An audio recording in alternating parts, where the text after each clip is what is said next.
Have you ever 11 minutes, right? I mean, Yeah. it's going to happen really fast. It will happen really, really fast. I should note on the booster, so we made history with this New Shepard rocket, not the exact tail that we're flying today, but we were the first organization to ever land a rocket from space and reuse it, and that happened just 2 miles north was the launch pad, 2 miles beyond that was the landing pad where all of that happened. It was really exciting. These women, though, I should say, while it feels, it still is a rocket launch. This thing is it's gonna rattle, it's gonna rumble, it is loud. There is this, the sights and sounds of this experience for them, it is real. I would love to have you expand upon that a little bit more, since until I scan the QR code and get an opportunity to go up to space, I would love to know what that feels like. So do you equate it to you're in a roller coaster? I mean, walk us through how. Oh my goodness! I guess we're just being told. Look at that. Gayle Our first just astronaut jumped into the Rivian right there. And so, what sort of walk us through this process now, Ariane? So now that they're going to load up the astronauts in the cars, what's going to happen next? Sure. So the astronauts, you see Amanda coming out. There's Lauren, Carrie Ann. So they're gonna there's Katy and Aisha. So they're all gonna get into the Rivians. Look at Gayle bouncing up and down. She doesn't look nervous at all. She's ready to go. So they're gonna get into the Rivians. They're going to drive just behind us. You can already see the friends and family starting to line the road to give them one last shout out. They got bells. They're going to be cheering along.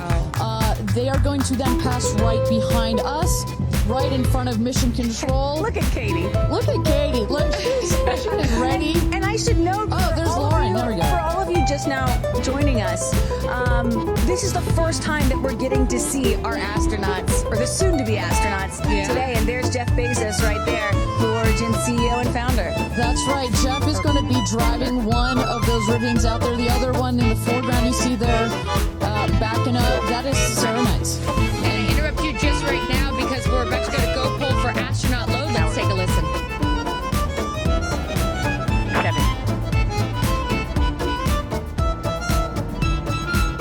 Moving on, Capcom. Go. Engineering. Does great boy.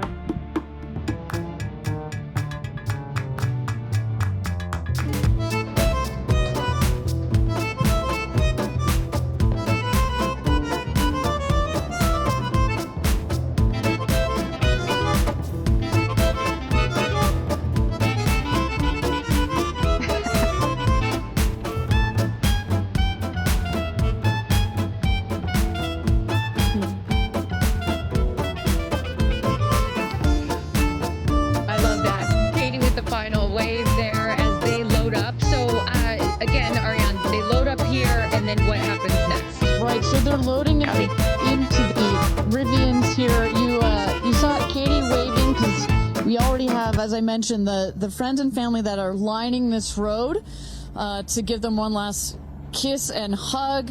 They will cross behind us in front of Mission Control, give a wave or a salute to our Mission Control team that's going to be taking care of them today.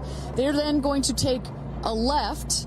At the top of the screen there, you saw the barn where we keep the booster. They're going to take a left there, and that begins the road to space. As mentioned, it's a 2-mile road that goes directly out to the launch pad. There you see the road to space, an image of it. They are going to be those Rivians go pretty fast, I should say. Those are like kind of warm-up rocket ships as you head out there. They will then go around the launch tower, get out, take a very quick photo, and then get back in the Rivians and go up the tower into what is the safety shelter, where they will wait a couple of minutes before they get into the rocket. There's Aisha. She said, I'm going to stick my head out the window. They were joking about that yesterday, and she's actually doing it. But such a fun moment. Lauren right there. Jeff is driving. How exciting. You know, this has been something, as I mentioned to Lauren, she was talking about years ago that she wanted to do this, and now it's actually happening. It's got to be very exciting for them. Yeah, and Katy's sticking her head out too, going to give a little wave to her daughter Daisy. They're all sticking their heads out the window. It's too bad that all three of them are so shy, you know?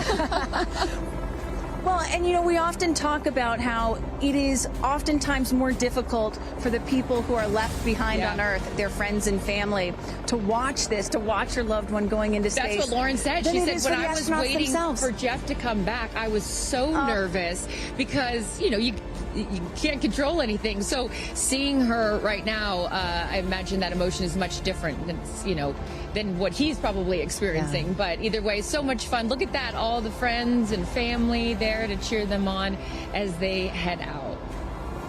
You know, one of the other nice things about not having to go into orbit for a multi-day mission is you don't have to go in quarantine.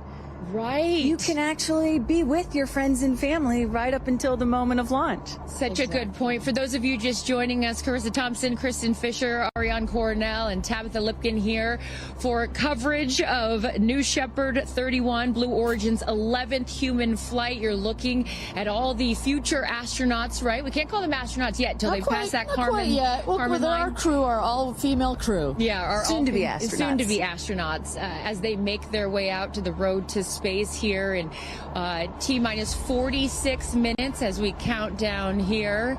How does this compare, Ariane and Kristen, having seen so many launches to some of the other ones that you've seen?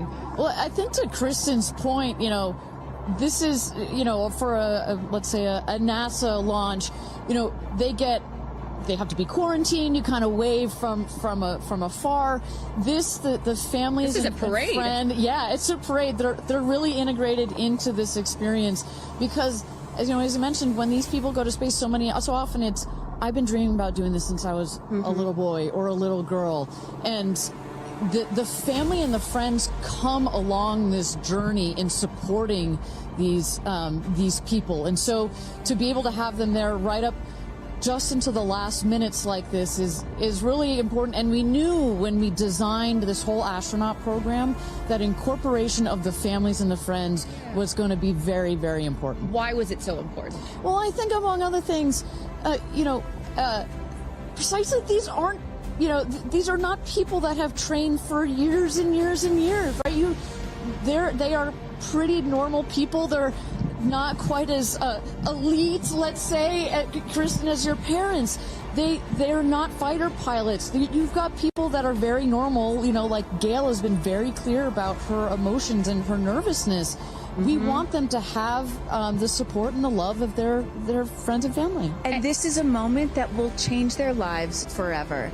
It is a moment, getting that chance to see the Earth from space is something that will forever change their perspective. They will come back slightly different people. And so for a moment like that, and here they come. Yeah, as right they're by our stage. right over our shoulder here is our set as we wave to the incredible women here. And each crew names themselves, right, Ariane? So this crew has named themselves the six that are taking up space right here. Godspeed. Good luck. I love it. I love it. Well, I think what's so fun about this, to your previous point about this full experience and getting access to see them and send them up, it has to give them some comfort, right? I mean, you're going to do something that is so out of your comfort zone, that to see and to be around people that you know and that you love on your way out to the road to space is really special.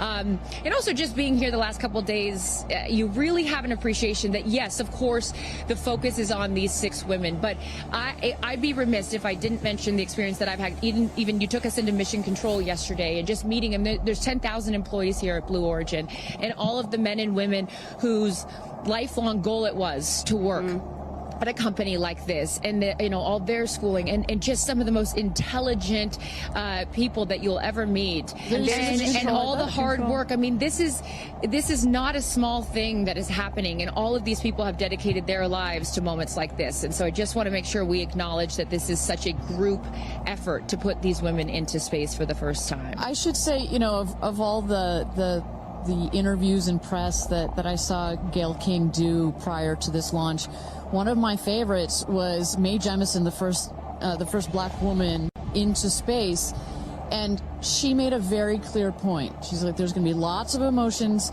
on I want to say game day, on launch day. It is game day. On launch day, but as you can see, She's got tears in her eyes already.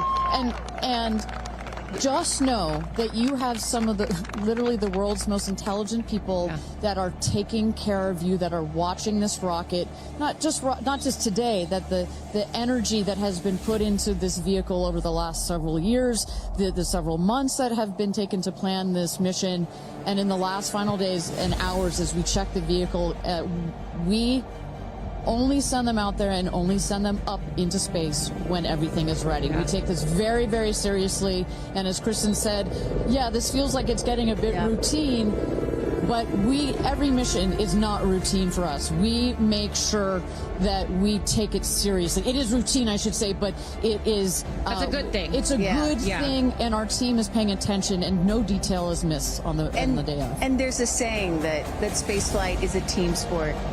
And, it's not, there's so much focus on the astronauts, but it really is a team sport. And I think we really got a sense for that yesterday going into mission control. For those of you just joining us, Carissa, Kristen, Ariane here, Tabitha with the friends and family, and then we see the astronauts here. They have loaded up from the Astronaut Training Center. They're in the Rivians, going at quite a speed, I will say, on the road to space, which what a is shot. Look at that really sunrise. beautiful. I was just going to say, which is such a beautiful shot there, the aerial view from our helicopters. But, there's been conversation leading up to this, and I loved, Kristen, you had pointed out when you get asked, like, well, why do this?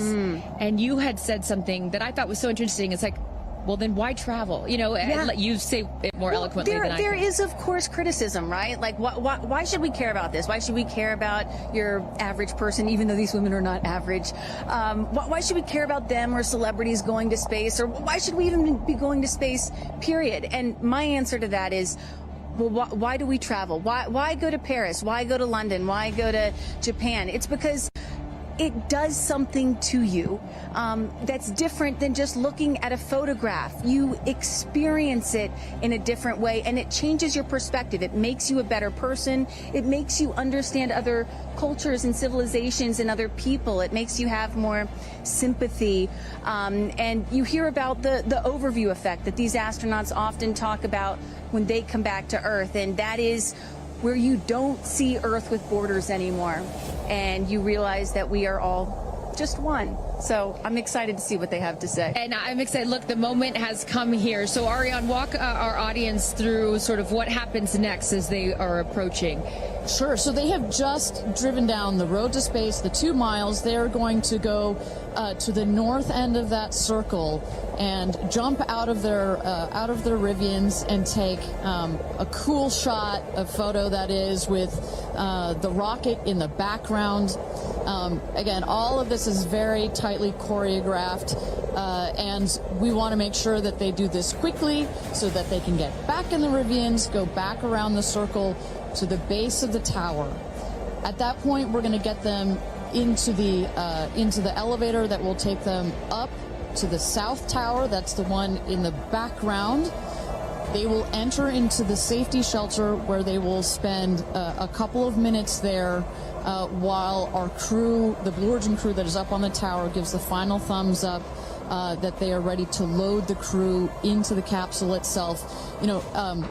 This is safety is paramount at Blue Origin, so we want the minimum number of people out there next to the rocket for the least amount of time. So we keep it fast. We keep all these procedures tight. But we got to do a quick photo shoot by the rocket. I mean, come on. It's history, we got to capture that moment. And again, for those of you just joining us, this is something that I was not aware of. That beautiful rocket right there, News Shepherd, didn't come out until this morning, right? So explain a little bit more for those people that are just tuning in, sort of how the setup works. Sure, that is correct. So at about 2 o'clock this morning Central Time, we rolled the vehicle out there. You see on the truck with the capsule already what we call mated to the rocket. You'll see here in a moment the rocket, it goes very slowly, just want to make sure we take care of our baby as well. Goes out there, the truck will turn the vehicle vertical, And at that point, we connect all the pipes and the hoses to the vehicle, and we start loading the vehicle with propellant. Right there, it's empty. That's for safety and security reasons. That's also, it makes it easier to turn vertical. We'll load the vehicle with propellants all the way up to the last moment. We put in there, you heard it earlier in our webcast, liquid hydrogen and liquid oxygen. Those are the two propellants that fire into what we call our BE3 engine, our Blue Engine 3. And our team in mission control from that point on has got their eyes glued to their monitors to make sure that the propellants in the tank stay within bounds, within temperature bounds, within pressure bounds.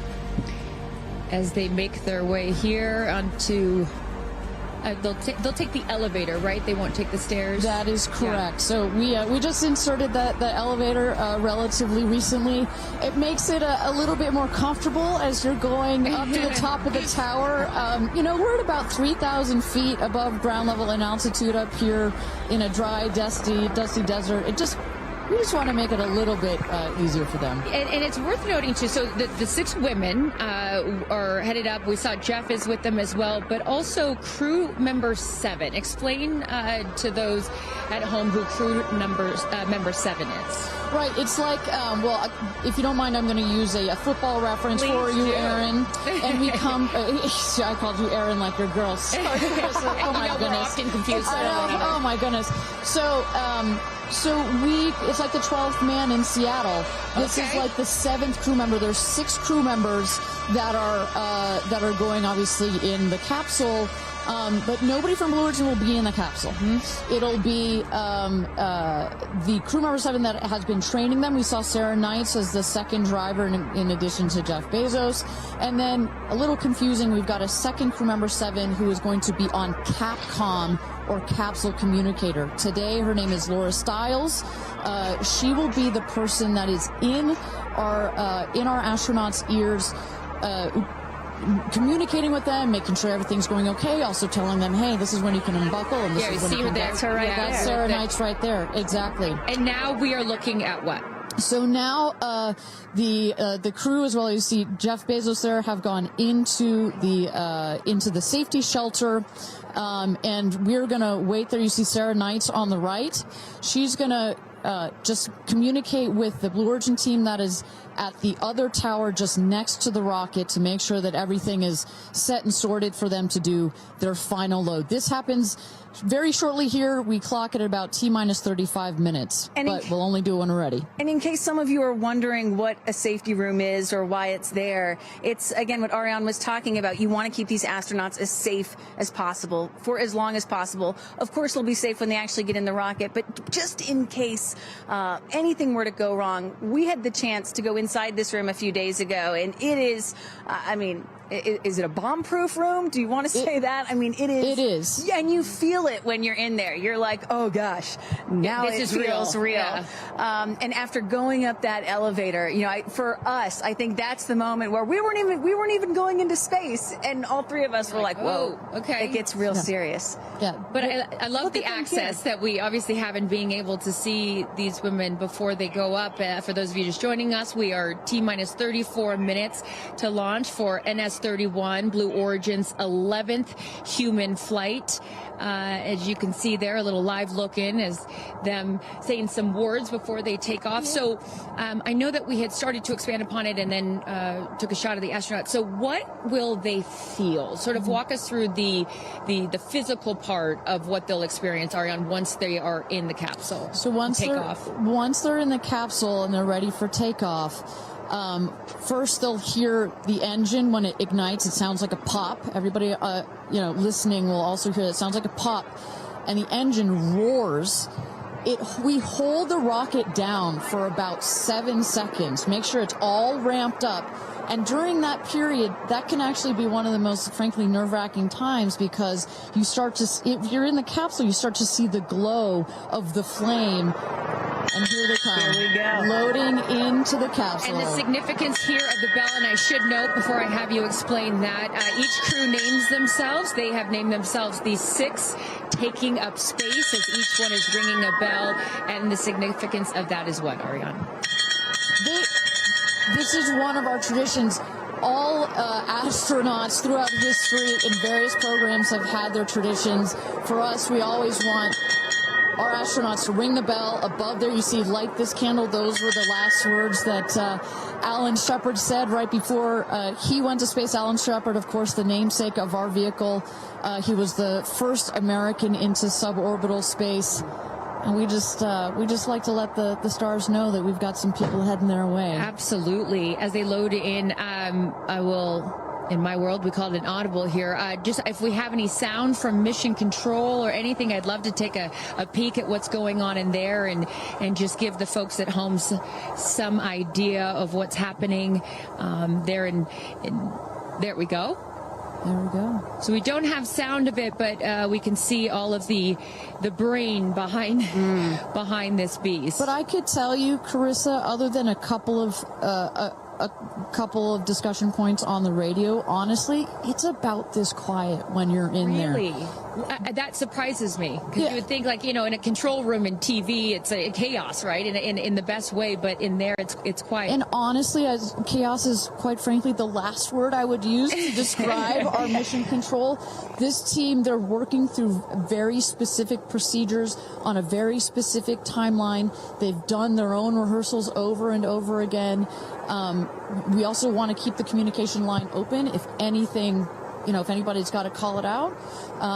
But it is a very well choreographed team we've got. And, when folks are wondering, what exactly are these soon-to-be astronauts doing when they're in these 2 days of training leading up to this space flight, it is exactly this. Simulating right? everything. They have done dress rehearsals and dry runs of everything that you're seeing here. They practice over and over, getting inside this capsule, strapping themselves in. And, one of the biggest things that they have to remember to do is when they get those, remember, they only get 4 minutes of weightlessness, 4 precious minutes.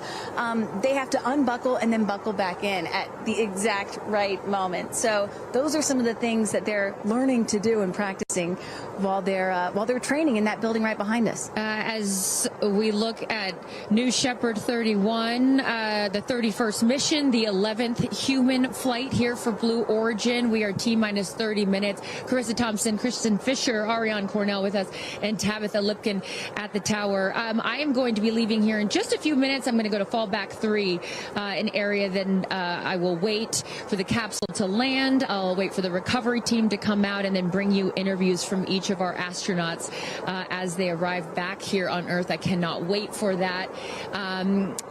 Again, we've seen them load now into the capsule, and I just would love, some more play-by-play, Ariane, of sort of what now this process looks like, as it's all new to me. And for any of you that are also joining us for your first launch, welcome. And now we'll let the experts tell us what's going on. So you saw them loading. You saw them loading into the capsule. They are getting into their seats. They're getting into their harnesses. It's a 5-point harness, so clicking them all in. All right, we're hearing that Capcom right now. Sorry to interrupt you, Ariane, which is short for capsule communicator, and ready to do the astronaut comm check. So let's take a listen. Laura Stiles has the mic.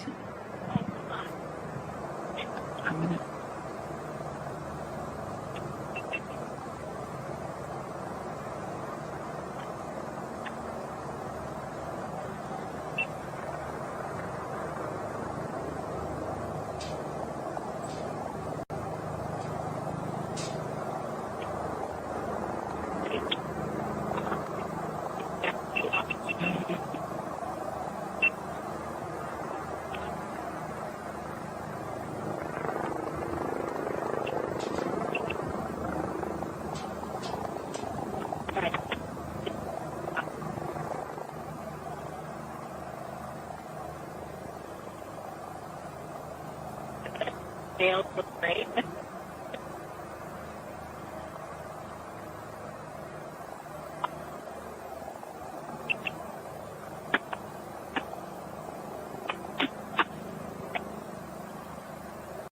Right.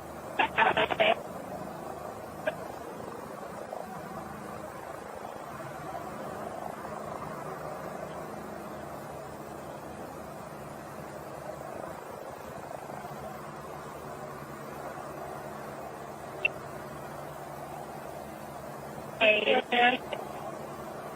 set spot, right?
Welcome back, everybody. We are at T-minus 26 minutes and 50 seconds to go until NS-31, New Blue Origin's 31st mission for our New Shepard rocket, our 11th human flight. I'm Ariane Cornell here with Kristen Fisher at the desk. Carissa Thompson has left to get into place for her viewing spot for the launch.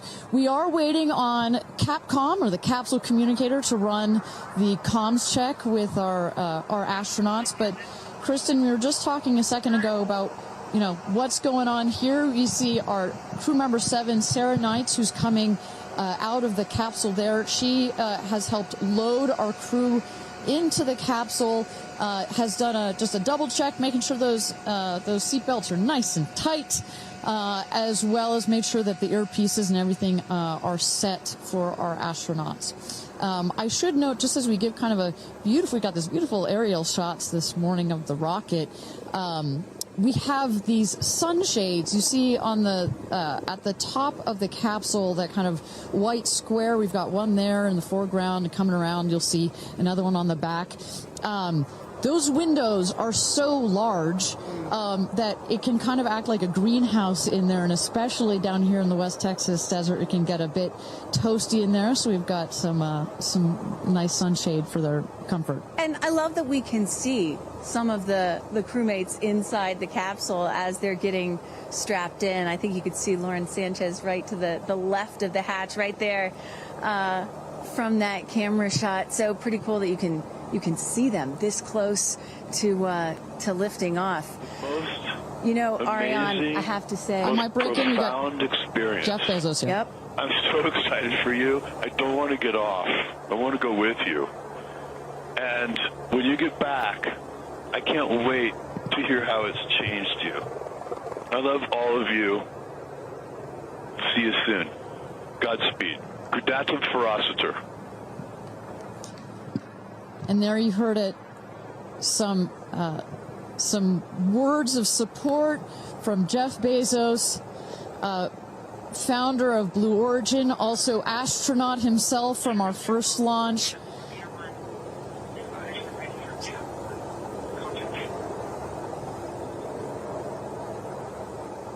So, of course, Lauren Sanchez is Jeff's fiance, one of her supporters. But as we mentioned before, we've got lots of friends and family that are supporting the rest of the astronauts here. They are out at the viewing tower. Let's turn it over to Tabitha. Tabitha, have you had a chance to chat with some of the family members out there? You know, a lot of friends and family have come out here, and it is an exciting vibe. I am standing by with two women who need no introduction. And Chris, I have to start with you. What is it like to be here, and what brought you all the way out here to this launch? Well, Lauren and Jeff, we're here to support our girlfriend and our friends, and I never thought that we'd be talking to you from a space launch. For sure. So this is a really unique experience, and we're just so honored to be here to support them and watch this amazing part of history. And I'm so proud of her. And I just feel like all of the female astronauts that are going to go up today. It's such a big day in history, and it's so empowering, especially my daughter is 7, and just to see something like this. And I mean, somebody said their grandfather was here that's 92, then they didn't even have transportation back then the way that we do now, and now they're going to space. It's pretty amazing. That's Aisha's grandfather. 92 came all the way here. That's where the story. I was like, I heard this story, and you know, he had no airplanes, nothing back in his day. Now he's seeing his granddaughter go into space. That's a beautiful thing. It's really incredible. And how does it feel also to be able to share this with multi-generations within your family? It's really something. It's just Kim keeps writing us because she was supposed to be here with us, and she's studying for law school, so she had a big test that she had to take. Again, something I'm very proud of, but she just keeps calling, going, I have such FOMO, tell me every minute of it. So it's very inspirational, and just super proud of the girls, every one of them. And it's a very brave thing to do, and I think it also just says something, like Chloe said, to my 13 grandchildren. Yeah. And what can you say to that too, for your children? Oh, I just think it's really whatever you dream of is in our reach, especially in today's day and age. And dream big, wish for the stars, and one day you could maybe be amongst them. That's so beautiful. And just before I send it back, any last messages to the astronauts before they take off? I think just great luck. Be present. I mean, I'm so excited. I love the messaging that we keep receiving from the staff here at Blue Origin is don't film it through your phones. Look through your eyes. Be as present as possible. They will supply all the content that we need and to give to our families. But I love just being in the moment. Yeah, same. And we're going to... Excited. Yeah, we're so excited. We're going to be in the moment too here. We're going to send it back to you guys at the desk, and we're going to start watching. Love you, ladies. Good luck. Bye. We had no idea that Chris and Chloe were going to be here, and we're about to be interviewed by Tabitha. So that was a nice little treat. They sure looked the part, you know. Oh, they're ready for their day out here in Texas. I love it. Yeah, and you know, for those of you watching, we're really in the middle of the desert. We're a solid 2-hour drive from El Paso. And as you were saying yesterday, Ariane, you know, you really get the sense like you start in El Paso, and the more you get out here, you do start to feel like you're on another planet. I mean, it's got quite a moonscape, Marscape vibe. And our guests that are here today, as we just saw in Chris and Chloe, are dressing the part. Well, so let's bring it back to the real stars of the show, our astronauts. And one of our astronauts that we haven't heard from yet is Gayle King. She has obviously a lot of emotions going into this flight. Let's hear what she has to say from this interview with Tabitha Limpkin just a couple of days ago. When I made the decision to come, there were only 3 people whose opinion matters to me the most. Favorite daughter Kirby, favorite son Will, and Oprah. That's my kitchen cabinet. And all of them said, I think you should do it. All of them, much to my surprise, including Oprah. I really thought she was going to say, nope, I don't think you should do it. And she was like, do it. She said, I really think you should do it because you've been talking about it. And when it comes back and you're not on it, you're going to be kicking yourself saying, I could have gone and I didn't. And I don't want to have to hear about it for the next few years. And, you know, I think everybody in this group is a storyteller and explore, and to be able to take this message and tell other people what it was like from our different perspectives, I think is very significant. Do you have a message for the kids watching? You should always know that no dream is too big. You know, we have someone, Aisha, who was told when she was a kid, your dreams are too big, you need to dream smaller. No child should ever be told that. And so I want people to know no dream is too big. And also, LL Cool J said this to me once, dreams don't have deadlines. Isn't that good? That is real good. Dreams don't have deadlines. I've never forgotten that he said that, and I believe that as well. What are you taking up with you? Oh, I have a bunch of stuff. I have Luca. I wanted one of his favorite toys, so I have a Sesame Street character called Tamir. Tamir is this little black boy with great curly hair, so Tamir gets to go to space. I have a wooden cross that you can hold in your hands. It fits like in 3 prongs. And a stranger came up to me at the airport. She said, I always hear you talk about being a nervous flyer, and I wanted you to have this. And so if you're ever on a flight and you feel nervous, take it out and hold it. So whenever I'm flying, I have this with me. Also, I just noticed, what is this on your wrist? So Jared, who's one of our jib operators at CBS Morning, his daughter Denise, who's 7, made this for me. And she came into my makeup room and said, I made this for you. Someone else gave me astronaut era. That's pretty great. Space sister, Amanda just gave me this. I mean, so I feel that I feel I'm pretty well protected. Absolutely. I will say this, as excited as I am, I'll be very glad when we come back down. I will be very, very, very glad about that. Well, clearly we heard Gayle there and prior to coming down here in Texas, nervous and excited at the same time. But one of the things I like about this is that she just makes it real, you know? Regardless of who you are, this is a nerve-wracking experience, and the fact that she's so authentic about it, but also, more so, she is stepping so far out of her comfort zone. I think that in its own right is extraordinarily inspirational. I think most people would feel the way that Gayle is feeling right about now. I would. If you're about to launch into space. You know, one of the things that I find so refreshing is that, you know, back in the early days of human spaceflight, you had the Mercury astronauts, and they were all white male military test pilots, and they all had to have the right stuff. You could never talk about nerves or being nervous or your feelings or stuff like that. That was the wrong stuff.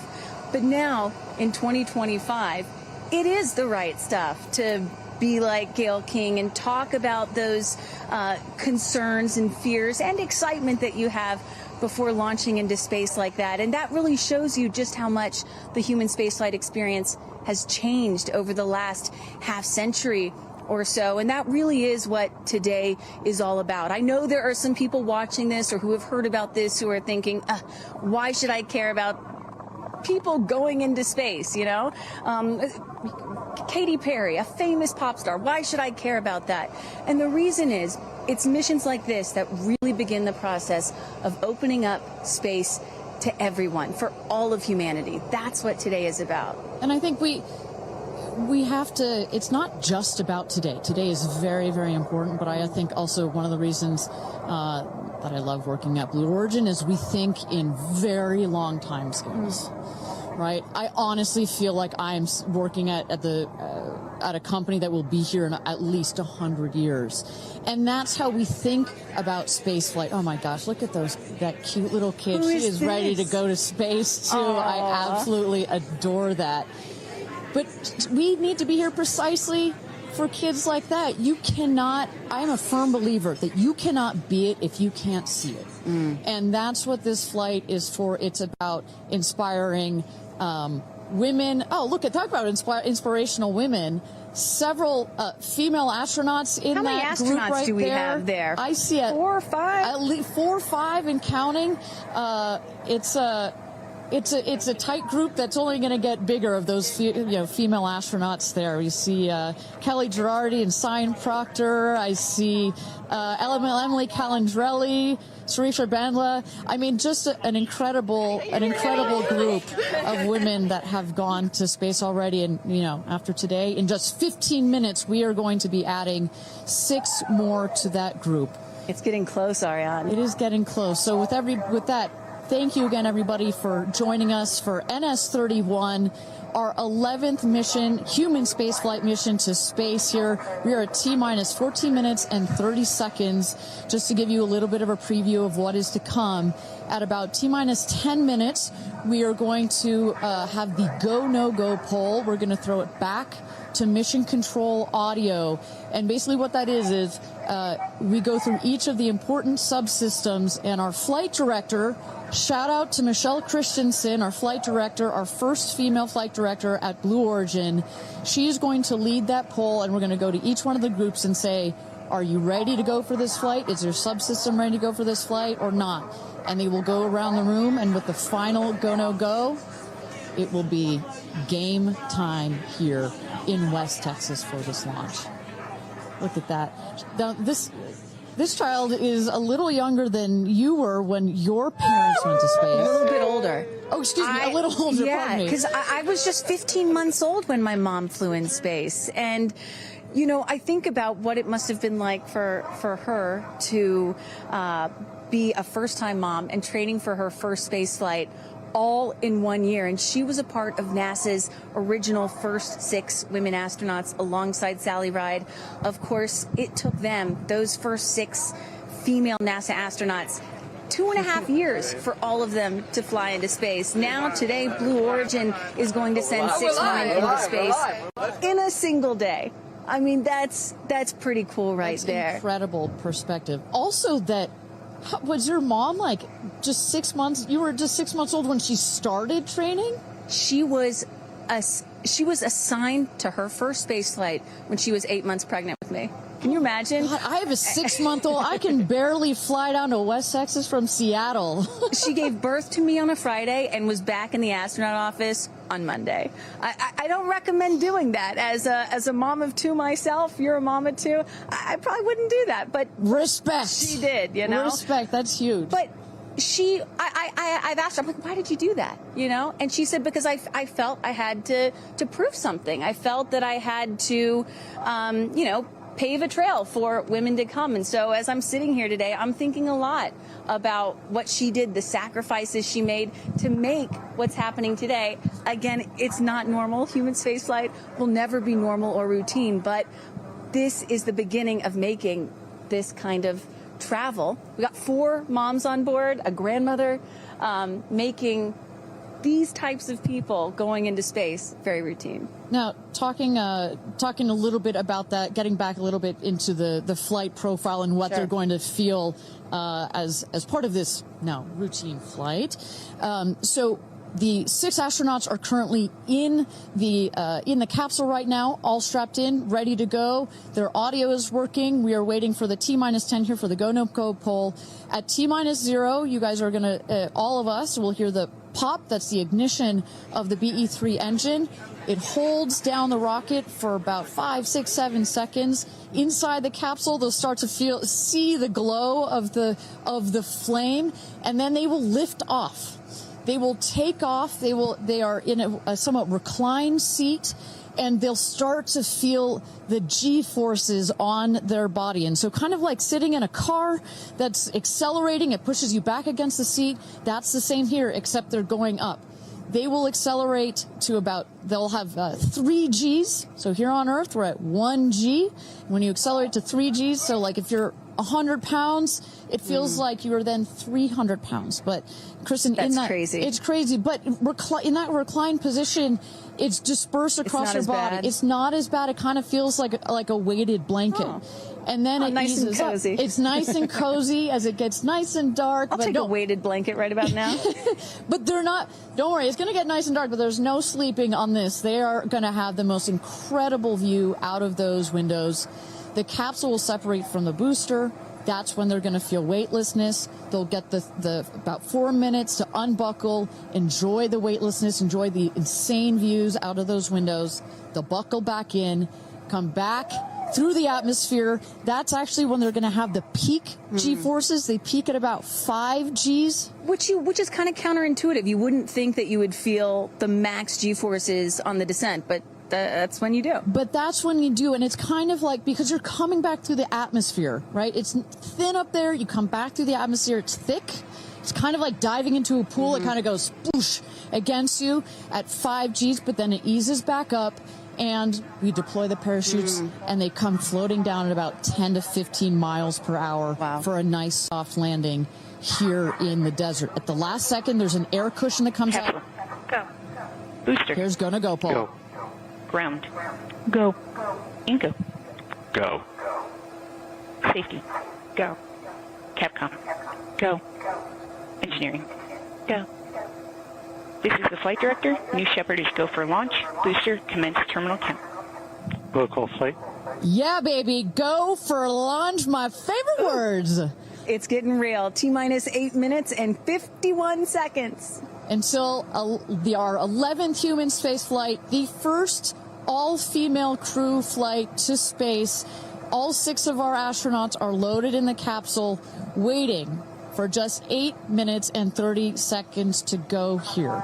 Now, Kristen, we just kind of walked through the flight profile, what it's going to feel like for our astronauts. Oh, we got Carissa up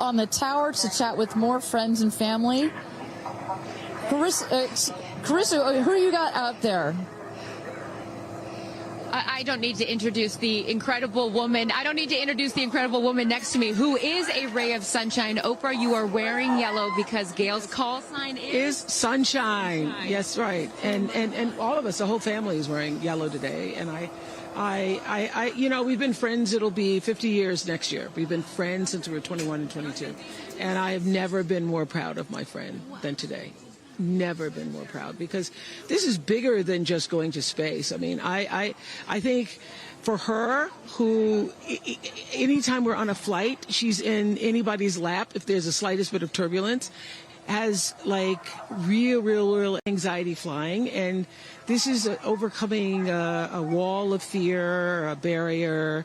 It's I think it's going to be cathartic in so many ways for her. She told us that she was surprised that you told her to do it. Why did you want her to do this? Because I think life is about continuing to grow into the best of yourself and the fullest expression of yourself. And I think that this is one of the most fullest expressions you can possibly have.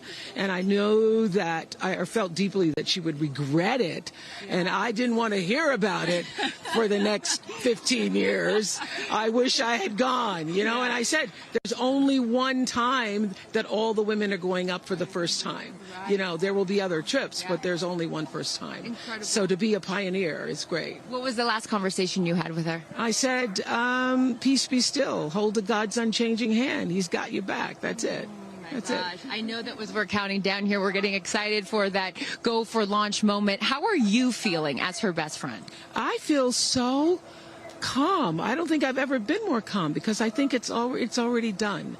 Once she said yes, once she committed to yes, and Lord, did we all hear, should I do it? Should I do it? Since Thanksgiving, we've been talking about it. And so once she finally said yes, I was like, okay, we're going. It's a go. You know what I have loved is her vulnerability, because she's the voice of a lot of us that would be afraid, and she's okay to talk about being afraid. Why has that been so important to show that part? I think, you know, for every woman who's on this flight, it's about fulfilling something within themselves. For Gayle, it's about overcoming this great fear and also stepping into the moment of excitement. And I think, you know, it goes beyond this moment of just going up in space. I think this will be an everlasting experience. I was just thinking this morning, you know, Gayle has been there for me for hundreds of events. I can't even remember them, you know.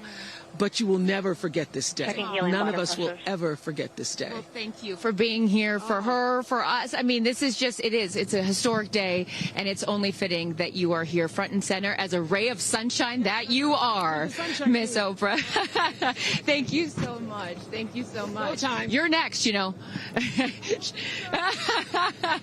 I'll send it back to you, Ariane. Thanks, Carissa.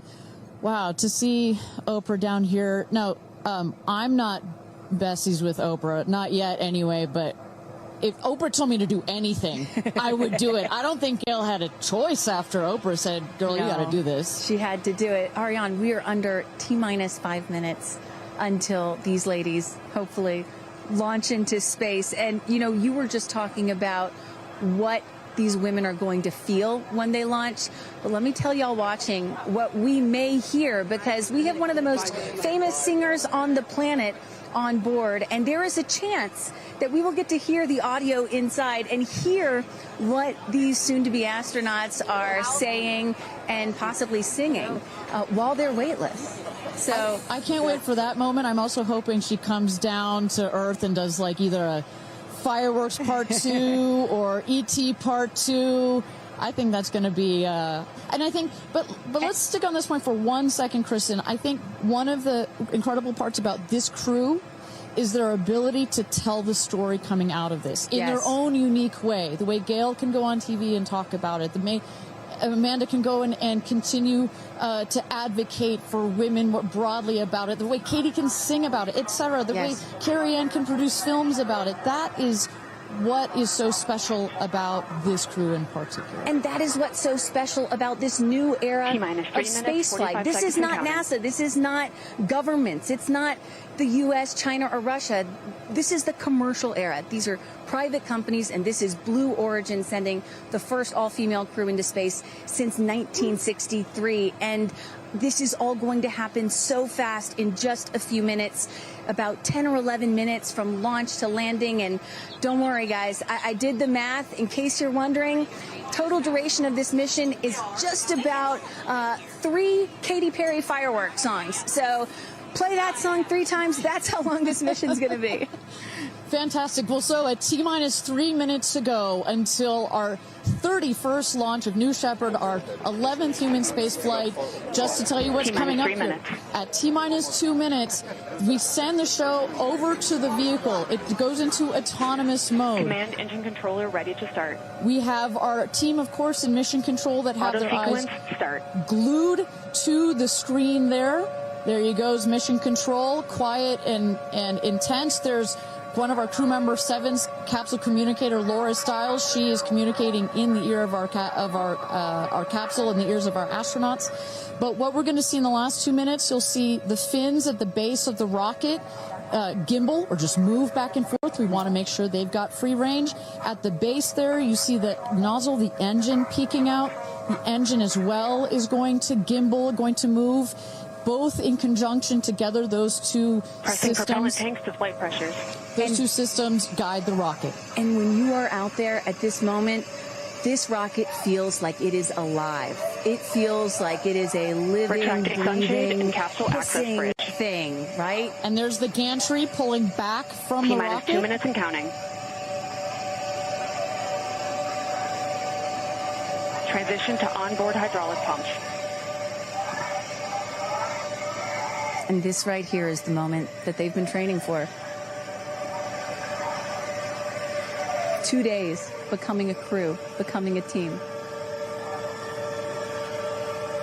After you go through an experience like this, it's more than a team. It's almost like a family. You are so tight to go through something as intense Executing as this. aft fin built-in test. And everything looking really good, Ariane. So far from mission control, everything is clean and green for this launch.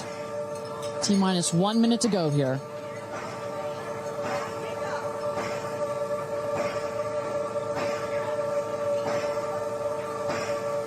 Engine thrust vector control built-in test in work. Vehicle is now on internal power. So in a moment here, we'll see those, what they call the bit checks, the built-in test checks. As you mentioned, Kristen, inside the capsule, you know, as you said, this is like a bridled beast. This thing wants to take off. Switch to onboard helium. Here we go. Good luck and Godspeed, ladies. We're cheering you on from Let's planet launch Earth. this Thrust rocket. termination system is armed. T-minus 22 seconds and counting.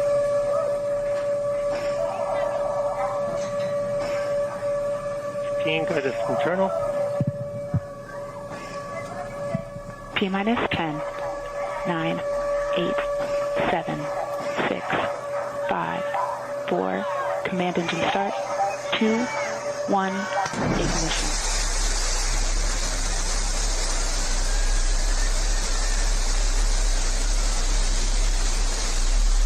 Liftoff. New Shepard has cleared the tower.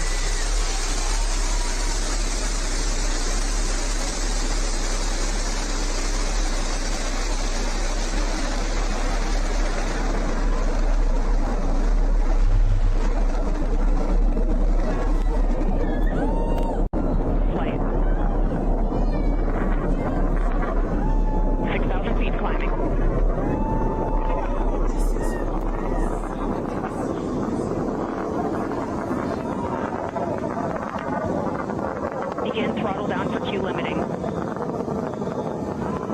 Engine response looks good.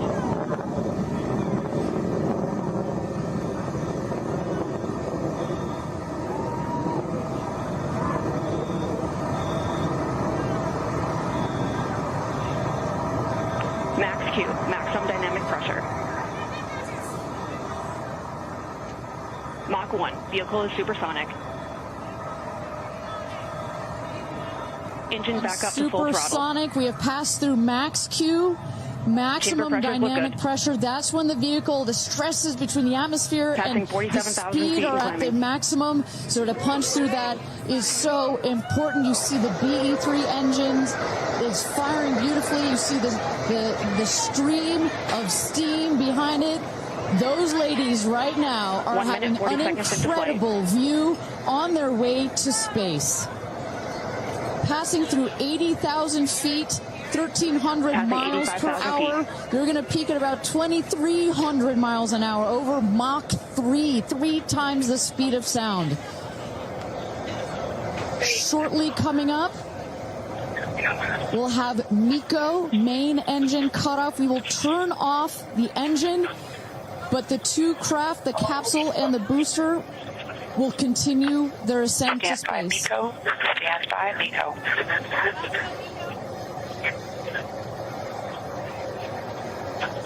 And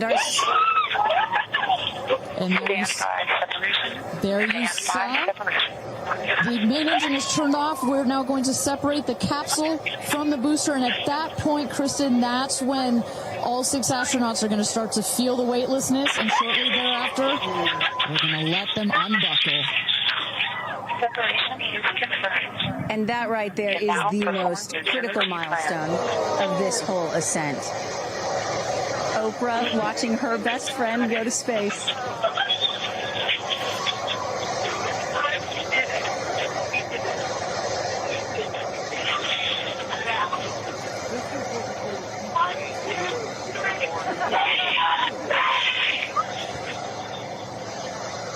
This is something that had never been done before until just a few years ago. Truly the stuff of science fiction that you're about to watch in just seconds.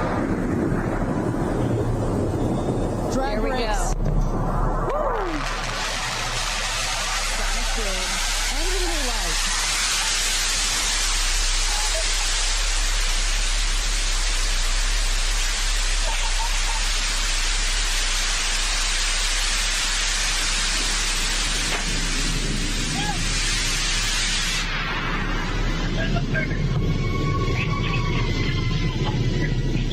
And booster touchdown, welcome home, New Shepard.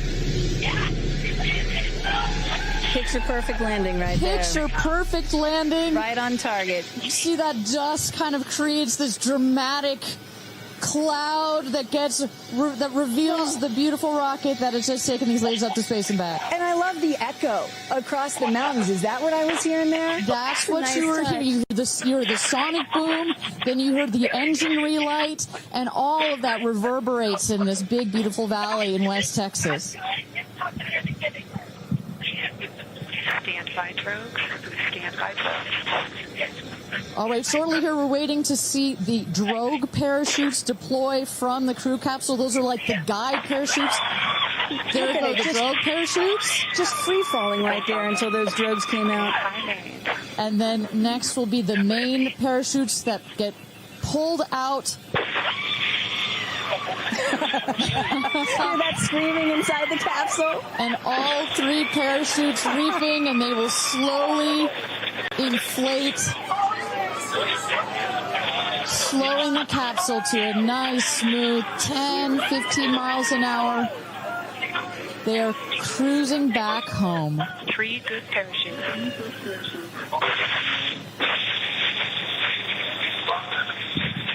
And I tell you, Kristen, from having gone through all of the simulations, I have gone through all of the training. They put you in the capsule that simulates all of this, including the sounds, and when you hear the motors of the parachutes pop out, that is the best moment in flight. Because I know Blue Origin does everything they can to make this as safe as possible, and y'all have an impeccable safety record, but it still has to feel really good when you know that you're coming back to Earth with those parachutes fully deployed.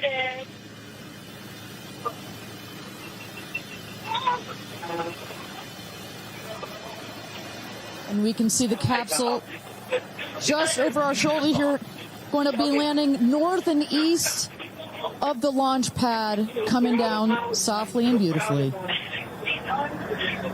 500 feet.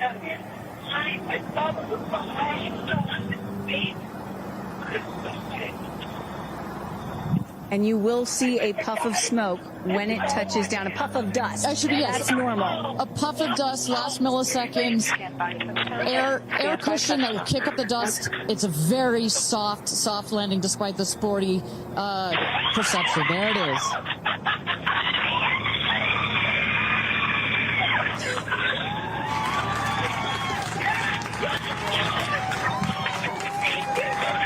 Touchdown. Congratulations and welcome back to Earth. Do status check. Double shot. Kristen, just some incredible images there. The capsule. Copy. Welcome back. Heather. Nice. Let's wait for just a moment here. Make sure they're doing health checks in. Beautiful. Dragon.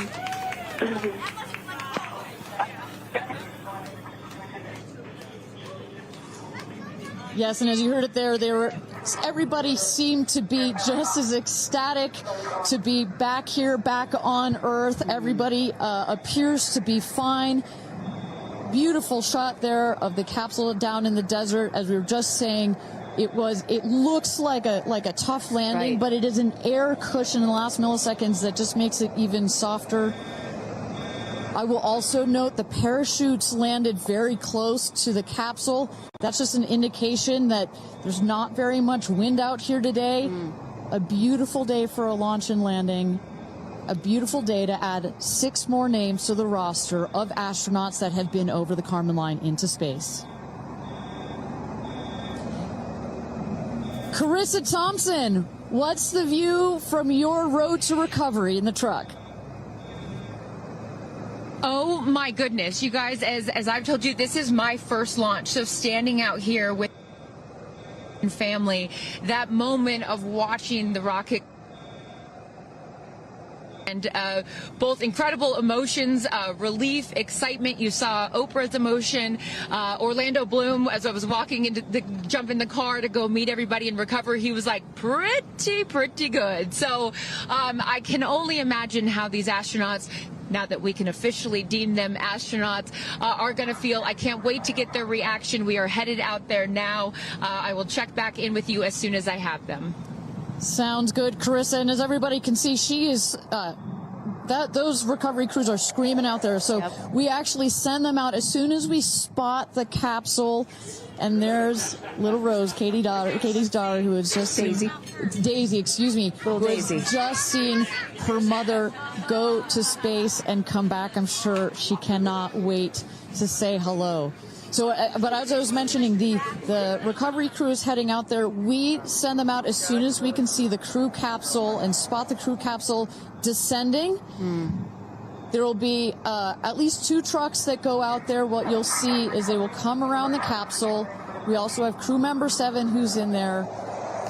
She will run out, go around to each window, make sure that each astronaut is fine, and the recovery crews will safe the capsule before we exit the astronauts. You know, it's hard to pick a favorite moment, right? Launch, landing, it's all good. But the moment coming up might be my absolute favorite, right? It's the moment the recovery team gets out there, then all the friends and family, and we get to see the astronauts emerge from the capsule, and we get to hear what they thought from the last, 10 minutes or so that they were up in space. And I think one of my favorite things that I've ever seen in covering space, certainly with Blue Origin, was that moment for William Shatner, Captain Kirk, as he emerged from the capsule.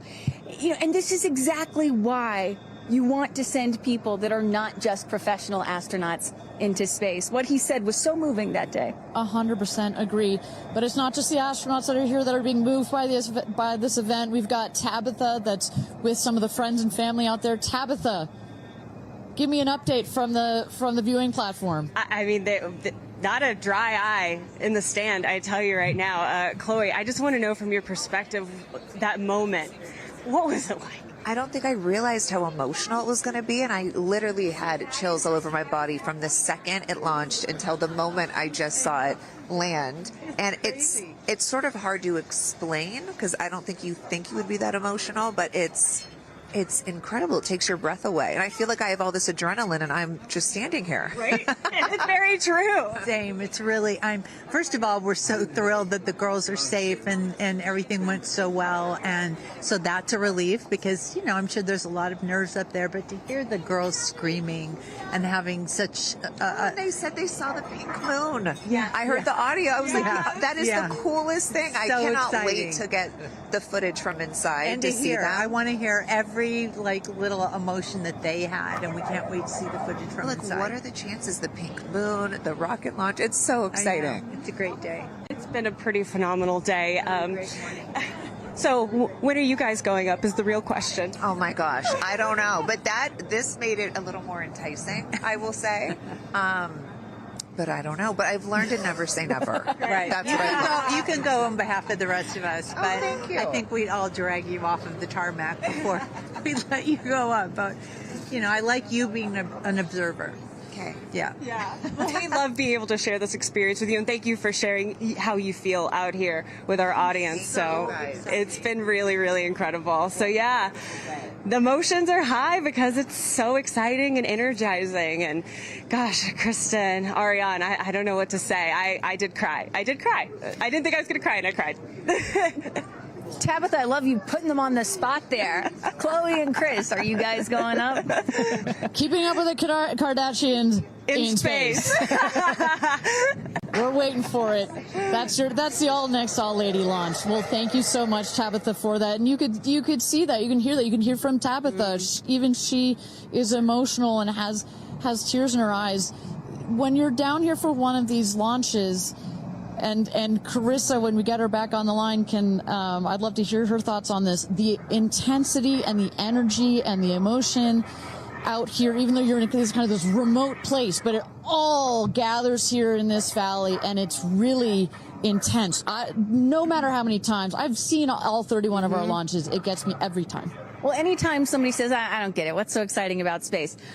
Come to a launch. Come see a launch in person, and then you'll change your mind. And, you know, as we await the moment where these astronauts emerge from the capsule, I'm reminded of what William Shatner said on his mission. He said, "What you have given me is the most profound experience I can imagine. I hope I never recover from this." And I love that. You know, I hope I never recover from what I just experienced. And one of the neat things about this is these women were not in space for several days where they had time to get acclimated to it. They only got 4 precious minutes of weightlessness. And so that high, that feeling of, ooh, I want more of whatever that was, is still so fresh. And you really get to see that when they step out of the capsule. We catch our astronauts. I mean, their minds are still in the process of being blown when they come out of the capsule, and Carissa is going to capture those moments for us shortly here after we get our recovery crew. You see there some of the friends and family have already started lining up there, while the recovery crew, you've seen some images. As I mentioned, they're safing some of the systems on the capsule. We want to release all of the excess air and gas that created that nice air cushion. We'll remove the parachutes, make sure nothing gets tripped up. Also, we reuse those parachutes. And then crew member 7 will take the stairs up to the hatch. It's like a good 3.5-ish feet off the ground, so it just makes the getting out of the capsule that much more comfortable. Crew member 7, last but not least, crew member 7 will open the hatch, and we'll get to see one by one as these lady astronauts now exit the capsule. And a lot of people are probably familiar with seeing, NASA astronauts or Russian cosmonauts emerge from a spacecraft after a long duration flight on stretchers or, glorified. They need some assistance because they've been exposed to zero-G for so long. Not these astronauts. They're not going to need any assistance. That's one of the beauties of a suborbital spaceflight. You feel great. You don't have to deal with space sickness, right? Exactly. And that's, to that point, this flight, because you're basically going straight up and then over the Kármán line and straight back down, some astronauts, I think you had mentioned your mother may have gotten a little sick up there. a little sickness up there. You don't in this one because it's just once up and once down. And you get that nice zero-G floating sensation and you buckle back in. You don't have it's not as extreme. So do you have an astronaut that you're looking forward to hearing from the most? It's really hard to pick. Yeah. I have to say I'm a huge Katy Perry fan, so I'd love to see what her feelings are. Also, as a mother, our kids are close in age. What does that feel when you have young children? You saw her get so emotional in her pre-flight interview. Is she still is that still the weighing emotion, or is she still just, oh my God, I saw the stars, I saw the curvature of the earth? What's going to come out of her mouth, but really her heart? And is that Jeff Bezos out there right by the capsule? Kind of hard to see. That is correct. That is Jeff Bezos, our founder, on the left, as well as Sarah Knights, our crew member 7. And I just want to thank our viewers for joining us. NS-31, New Shepard's 31st mission to space, our 11th human space flight. From all parts of this flight, for the booster, for the capsule, for our astronauts, a completely successful flight, one of the smoothest flights we've had so far. And we're now just awaiting the opening of the hatch so we can get some views from our 6 new astronauts. Phelps. And I would imagine Lauren Sanchez in seat 1 will be coming out first. That is correct. They'll go. She's in seat 1, which is next to the left. The left window there. She will go first. And then last in number 6 is Carrie Ann. That is the window on the right. Sky Canyon.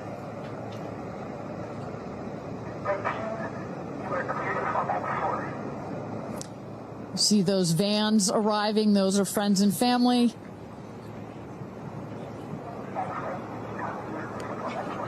And that's Carrie Ann looking out the window, in the window to the right there. Lauren Sanchez on the left. And you really get a sense for just how big these windows are. I mean, when you're inside this capsule, it's almost as though you're getting a full 360 panoramic view. One of the cool features of this capsule, the largest windows of any spacecraft. So over a third of the surface area of this craft is windows.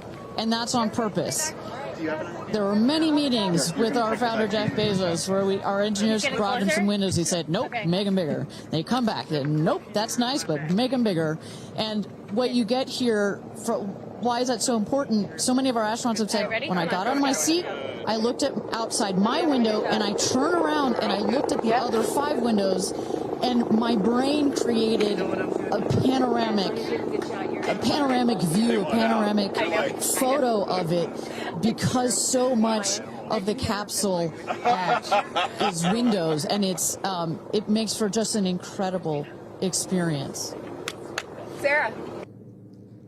Good? Okay, here we go. Yeah. Here goes Jeff Bezos to open the hatch.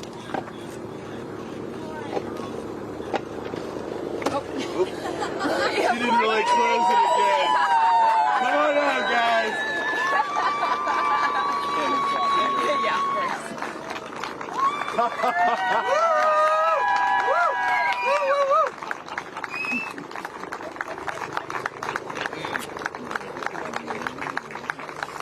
We'll see your babies. Where are my babies? They're over here. Go see them. Where? Oh, we have to go Right there. Okay.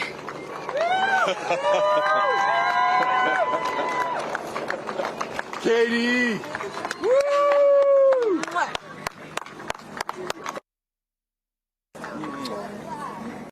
Thank you. Thank you. Amanda!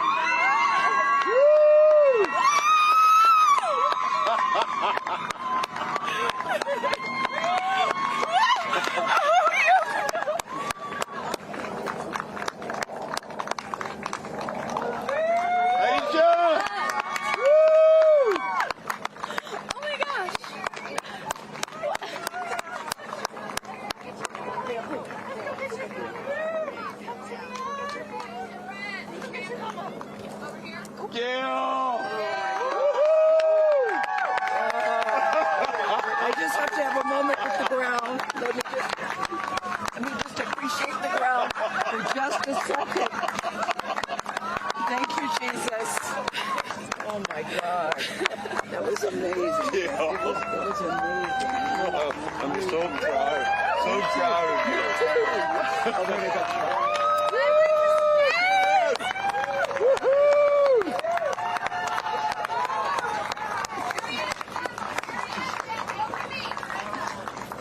Amazing. I'm so proud of you. We got your people over here. Come right around the bushes here. Come on.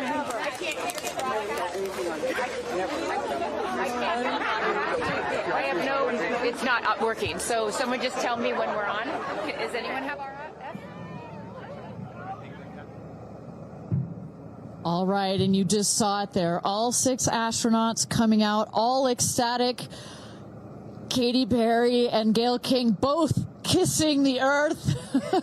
Very happy to be back down here, but clearly ecstatic. I don't know about you, Kristen, but my favorite was Lauren coming out and saying, "Where are my babies?" Oh. And I also loved Katy Perry holding a daisy, I believe, and holding the daisy up to the sky after her daughter Daisy. Sweet moment. With that, let's turn it over to Krista Thompson standing by outside the capsule. I don't really have words for it. Oh my God, Lauren, I want to cry just seeing you. I'm so proud of this crew. Like, I mean, Gayle, you know, we were just talking in the capsule, doesn't even have ear piercings. She's so afraid to do anything. And she got in that capsule, and I think, like, it profoundly changed her. I mean, for me, I can't put it into words, but, like, I looked out the window, and we got to see the moon. And it was pink. Was it pink? Full moon. It wasn't pink, but it was almost full. And Earth looked so. It was so quiet. It was just quiet. And is it what you expected? No. Better. Yeah. I don't think you can describe it, because you know what I was saying. It was like quiet, but then also really alive. And you look at it and you're like, we're all in this together. Like, that's all I could think about is, like, we're so connected, more connected than you realize, because you just see right here, you see, like, you know, states and all these things that, like, divide us, but we're not. And what is your emotion? What makes you emotional? Joy.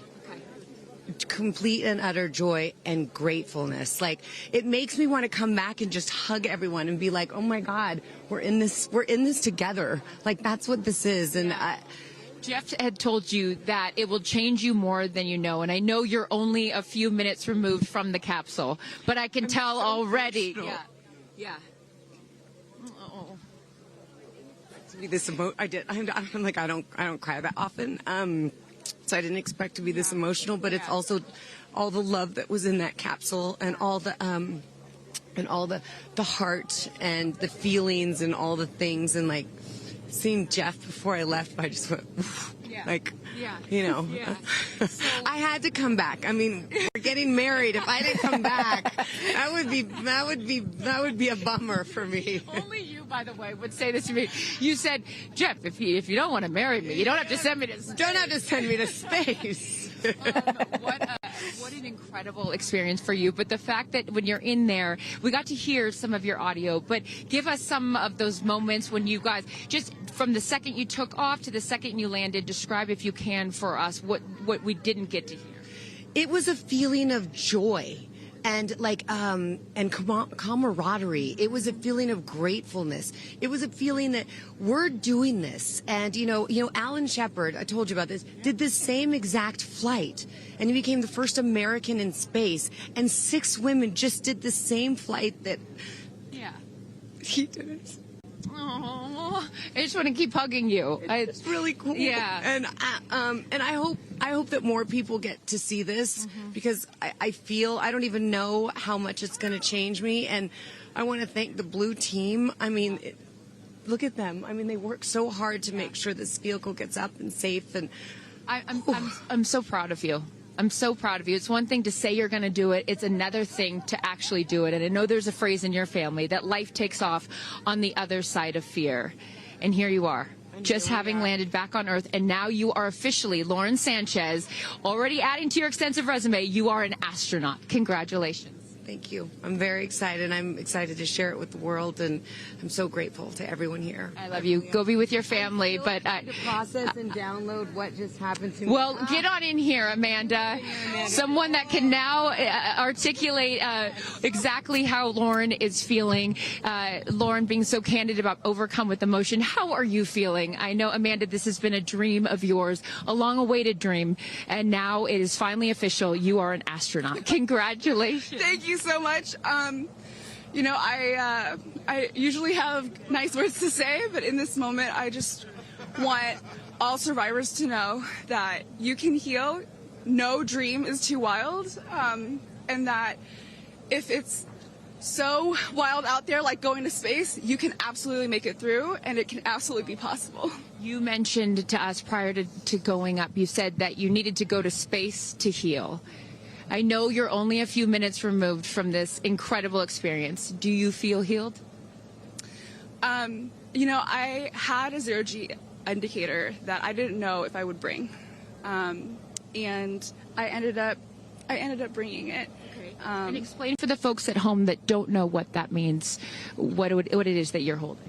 Yes, the zero-G indicator is something all astronauts have that floats once you hit space, lets you know you're there. I brought a promise that I wrote to myself. I've talked about that. And share for what is this right here? Yes, and this one I didn't know if I would bring, but I ended up bringing it and floating it, and it's the hospital band from the day. And I got to honor her today, and I'm so grateful to the thousands of people, the engineers, the scientists, just everyone who has made this a reality. And you also have written here, I know that you had this on your laptop, right? Yes, that's right. And this is my zero-G indicator, a promise I made to myself that if I were to pause my astronaut dreams and fight for rights, that one day I would return to her. And it says, never, never give up. Well, those dreams are no longer on hold. You are finally an astronaut. Congratulations. Enjoy this moment with your family, and thank you for sharing it with us. Thank you, Amanda. Carrie Ann, you said to me yesterday, you said, when I get out of that capsule, I'm going to be an emotional wreck. And I think what I will just say, for anyone that has never had the great privilege of being here, this is my first time at a launch, and it is very emotional. Describe, if you can, how you're feeling. I have almost no words. It was the most incredible experience of my life to be up there and see like such vast darkness in space and look down on our planet. The moon was so beautiful, and that was like, I felt like that was a special gift just for me. I'm so sorry. No, don't apologize. Are you kidding? You just went to space. You just went to space. This is it. Like knowing that everything, like everyone I loved was standing down there looking back up at me, and I just hope that these types of experiences, clear a path for everyone to be able to do that. You told us a beautiful story about your son when you told him you were going to go to space, and that, get over here so I can hold you, and that he went back to school and he was all excited to tell his friends that his mom was going to space, and they said, your mom can't go to space. Moms don't go to space. Well, guess what? This mom just went to space. Congratulations. You are officially an astronaut, and I know you're wearing a very special necklace from an incredible group of people that you hold near and dear to your heart. What would you like to say to them watching? I'm wearing a few necklaces today. My dear friends threw me a blast-off party and gave me this feather, which obviously represents the Blue Origin logo, and it felt so special to have it close to my heart. And in space with me, and I feel like helped me take all of them with me on this journey. Yes. Well, I will let you go enjoy this historic moment with your family, and thank you for sharing it with us. Congratulations. You're an astronaut. Gayle, get on over. I am so Floating. I can't believe it. I cannot believe it. I'm so proud of you. And I know that I speak for the collective because you have been so honest. You've been so vulnerable. And I spoke to your best friend prior to you taking off. And I asked her why it was so important for you to do this. And she said, she said, so she didn't have to hear you say, I wish I would have done that. That's so true. But now, Gayle King, you are officially an astronaut. How do you feel? I still can't accept that word, but I will say, I can't even believe what I saw. When somebody calls this a ride, this was not a ride. What happened to us was not a ride. This was a bona fide friggin' flight. And our instructor, we were so well prepared. So every noise we heard, we knew. But the flight instructor said that I am her best success story. Why? Because she's never had somebody go through the course who's terrified of flying. Everybody who's gone through the course is somebody that it's been a lifelong dream. They wanted to do it. So she said, I'm her best success story. I'm so proud of me right now. I still can't believe it. I still can't believe it. I was just going to say, prior to the launch, you said that you would be so proud of yourself if you went through with this. And you did. What was the best part, Gayle? It's oddly quiet when you get up there. It's really quiet and peaceful. And you look down at the planet and you think, that's where we came from? And to me, it's such a reminder about how we need to do better, be better. Do better, be better human beings. And what do you mean by that? Processing. Well, it's so nasty and so vitriolic nowadays. And I mean, if everybody could experience that peace that we had up there and the kindness and what it takes to do what we did, all the people that it took to get us up there and get us back safely, I'll never, ever, ever forget. And when we were up there, have you talked to Katy yet? I have not. Okay, when we were up there, after zero G is very difficult. You know, all the training about this is how you get in the chair and this. I look like a friggin' moose getting in the chair. It was like, just let me get in the chair. Let me get the seatbelt on. But, you know, we had a very do this. How would you describe it? It's very difficult because you're floating. But the best part was when we got back in our seats after zero G's, Katy sang "What a Wonderful World." She did? Isn't that nice? Oh, come on. She sang "What a Wonderful World." I see dreams. Oh, yes. Oh. Because we'd been asking her to sing all the time, and she wouldn't. And then, because everybody said, sing roar, sing fireworks. And she said, it's not about me. I wanted to talk about the world. Wow. I know, isn't that nice? You got to ask her about that. That's really special. And when Lauren got out, she was overcome by emotion for a lot of reasons, and rightfully so. But she spoke to the group and how close you guys have all become because of this experience. How would you describe the camaraderie that you guys now have together? I would say that we are forever bonded, because you can't go through what we went through to look out for each other, to help each other, and not be changed by that. You know, it really is a true. People throw the word around, but it really is a true sisterhood. But it speaks to how we were set up for success. The training was so, I can't stress this enough. The training was so friggin' good. We were set up for success. And it went exactly as they told us it was going to. Every boom that you heard, the drones, the drogues coming out, the parachutes coming out, it went exactly as they said. Are you glad you did it? I am glad I did it. I am glad I did it. I am very glad. I have no regrets about doing it. What would you say to people watching right now that are scared, that are fearful of anything? What would you say to them? Well, I just said I'm stepping way out of my comfort zone, because this is so not like me. I said up there, I might now get my ears pierced. I've always been afraid. Which is great. I love that you've never had your ears pierced. No, even Hootie at the training center. You don't have your ears pierced? I go, because it hurts. Oh, my gosh. But I mean, for people that are afraid, Eleanor Roosevelt once said, courage is doing something that scares you, but you do it anyway. And I stepped out of my comfort zone in a way that I never thought was possible for me. And now that I've done it, I really do feel I can take on anything. Anything. Congratulations, Gayle King. You are an astronaut. Thank you, Chris. I am so excited for you. I'm so excited for you.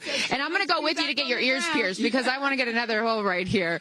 Go enjoy this with your family. Thank you so, so much. Aisha, oh my goodness. Congratulations. You are officially an astronaut. How do you feel? Also, how do you look perfect after just going to space? I mean, my goodness. I will never be the same. I mean, when you get up there and you see the Earth, and it's so beautiful, and it just fills the screen, and it's not just your window. It's like everybody's window, and there's no boundaries, there's no border. There's just Earth. It's incredible. You know, Gayle is so honest that this wasn't her dream, but this was a dream of yours. How do you feel now that you just achieved it? Like I picked the right dream. And when we landed, I said, Exuma, I'm good, blue calm, but I'm ready to go back. Wow, really? Yeah. What was the best part for you? The best part for me, actually the whole thing. But we got in and we counted down from 10. And then I started to hear some singing. And when we lifted off, everybody, you could just feel the energy in the capsule. And when we got up there and we got out of our seats, we all just looked at each other. And there was this moment, and I can't wait for people to see it on the video, but there was a very special moment between all of us. And it was just beautiful. It was so beautiful. Yes. Where is your grandfather? Your 92-year-old grandfather, who I know you were so excited to bring. What did he say to you when you got out of this capsule and got to see him for the first time? He said, I was really worried for you, but then Oprah squeezed me. Oprah has a way of making us all feel just a little bit more at home and a little bit calmer. I know your father is watching down on you, and he is your angel. What do you think he's thinking right now in heaven? I think he was like, woo! To have the opportunity to have flown his star in my flight bag and to have a perspective that very few people get to have of Earth, I just feel a renewed connection to everything in life and where we are, and I can't wait to go back out there and pour what I've learned into the world. You have given so much to so many, and I know there are a lot of people watching right now, some young boys and some young girls that are inspired constantly by you. What would you like to say to them? Dream it, plan it, and go and do it. I never really thought I could go to space, although I really wanted to go. And today just confirmed that dreams are real, and sometimes reality is wrong. Your dreams just came true. Congratulations. Go enjoy this with your family. Thank you for sharing your experience with us. Katy. No, you're not the crier of the group. Feeler of the group. No, you are not. I'm crier. I'm going to tell you something right now. You are officially an astronaut. Thank you so much. How do you feel? I feel super connected to love. So connected to love. I think this experience has shown me you never know how much love is inside of you, like how much love you have to give, and how loved you are until the day you launch. We had these incredible shots of Daisy watching you as the rocket, it'll make me cry, as the rocket's going up, and she was so proud. Just kept saying, Mommy, Mommy. And I know you'll feel the same way when you watch it. And you brought a real-life Daisy up. That's it was right. important for you, not only because it's your daughter's name, but why else was that important to bring it? Daisies are common flowers, but they grow through any condition. They grow through cement, they go through cracks, they go through walls. They are resilient. They are powerful, they are strong, they are everywhere. Flowers are, to me, God's smile, but it's also a reminder of our beautiful earth and the flowers here and God's smile and the beautiful magic that is everywhere, all around us, and even in a simple daisy. So to really appreciate it and remember it and take care of it and protect it. Gayle shared with us the song that you sang when you got up there. What a wonderful world. Why was that important to sing that particular song? I've covered that song in the past, and obviously, like, my higher self is always steering the ship, because I had no clue that one day I would decide to sing a little bit of that in space. But I think that it's not about me. It's not about singing my songs. It's about a collective energy in there. It's about us. It's about making space for future women and taking up space and belonging. And it's about this wonderful world that we see right out there and appreciating it. This is all for the benefit of Earth. You have done so many incredible things in your life, selling millions of records, selling out stadiums. Where does this experience rate for you? this experience is second to being a mom. Wow. Yeah, that's it. And that's why it was hard for me to go, because that's all my love right there. And I have to surrender and trust that the universe is going to take care of me and protect me, and also my family and my daughter. Because, like, I am full up from being able to get that gift of being a mom. And to go to space is incredible, and I wanted to model courage and worthiness. Mm-hmm. And fearlessness. You did. You said you wanted to go to space for the fearless women in your life as well, your sister and your mom. Yeah. What was their reaction when you got to see them after you got off the capsule? I have only seen my mom, and I was like, "Are you okay, Mom?" She just knew. She knew. She was totally okay, and I'm sure she was speaking in tongues underneath her breath, as she does all the time. She would do that for anything else, but definitely today. But she was so super confident. My mom, she has this thing where she can see. I mean, even down to the name of, like, the capsule. Being tortoise. I know you spoke to all of your fans about that the capsule's named tortoise, the feather on the side, that, you know, the symbol of Blue Origin, all of those gave you confidence that this was the right thing for you to do, correct? Yeah, because I just asked for a sign from the heavens, from my angels, and they're like, well, here's the feather, which is what your mother calls you, and if that's not enough, the capsule's named Tortoise, which is your second nickname that your mother calls you. And I'm like, okay, I'm going. Yeah. I got the message, and I'm going to get the message. Before I let you get back to your family, I just had to ask you, describe for us, because you're so brilliant at putting, you know, words together and describing moments that we can all appreciate later. How would you describe the moment when you took off and then the moment you landed?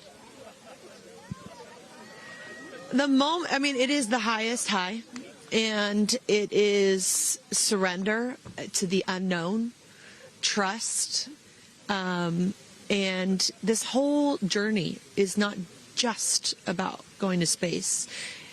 It's the training, it's the team, it's the whole thing. I couldn't recommend this experience more. This is like up there with all the, you know, different tools that I've learned in my life, from meditation to the Hoffman process. This is up there because what you're doing is you're like really finding the love for yourself, because you got to trust in yourself on this journey, and then you're feeling the love when you come down, for sure, and you're feeling that strength. So I feel really connected to that strong divine feminine right now. By the way, you're such a badass. I love that the month of April, you're like, I'm going to space and I'm launching my tour. I mean, it's really incredible. Now I know I'm asking this question for your fans. Will you write a song about this experience? Oh, for sure, 100%.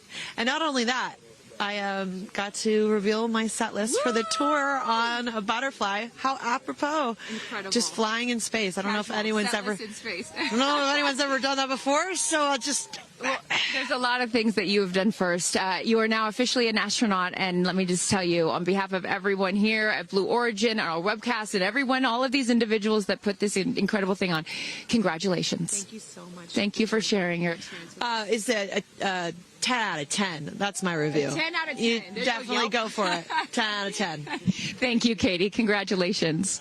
All right, you guys, so many fun moments that we'll continue to see as we get the footage. But I'm going to send it back to you and let these incredible astronauts enjoy their time with their friends and family.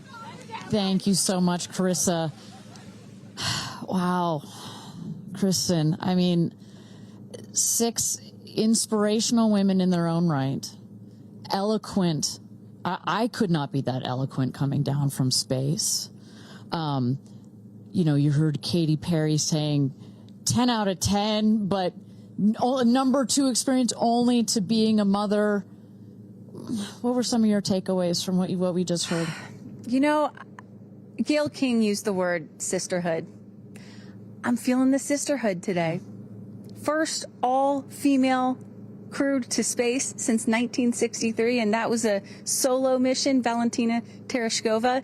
And I'm with an all-female broadcast team here at Launch Site 1 in Blue Origin.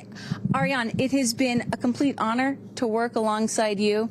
It has been such an honor to watch all of the things that these women and their loved ones have said about what this experience means to them, because I am a firm believer that if you don't understand why people come out here to watch a space flight, it's just because you haven't seen a launch yet and you haven't been a part of this experience. And I truly believe what we witnessed here today is something that will continue to open up spaceflight and this experience for all of humanity and our little ones at home. 100%. You know, I said it earlier. You can't be it if you can't see it.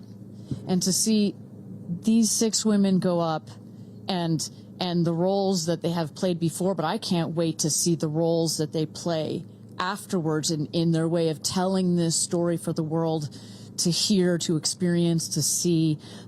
This is just the beginning. So I want to give a shout out to them because, as you saw, that is coming out of your comfort zone, whether you wanted to go to space or you're like Gayle and you didn't anticipate it. Thank you for trusting yourselves and to their families and trusting their loved ones with Blue Origin. We are very proud to do that. I'm so proud of Gayle King, too. I wonder if she's still afraid to fly on airplanes after flying to space. Have we cured her of her fear of flying? I don't know. We've cured her for getting your ears pierced. So, there we go. Baby we'll take steps. that one. Let's start with that one after this not so baby step. Aw. Look at that beautiful shot. And now the party starts, right? Can we pop some champagne and celebrate a little bit later? Let's do it. It's only 9:20 a.m. It's not too early. 5 o'clock somewhere, baby. All right. What an incredible day. Just for all of us, for our astronauts, for our Blue Origin team. It was an honor to fly you to space. And if you would like to follow in the pioneering footsteps of these astronauts and purchase a seat to space, visit BlueOrigin.com and click Fly to Space. Your own journey to visit the Kármán line is much closer than you think. If you'd also like to purchase a mission patch to commemorate today's launch, head to Blue Origin shop for patches and much, much more. For Kristen, Carissa, and Tabitha, I'm Ariane Cornell. Thank you so much for joining us. And until our next launch, Gradatum Ferocitor.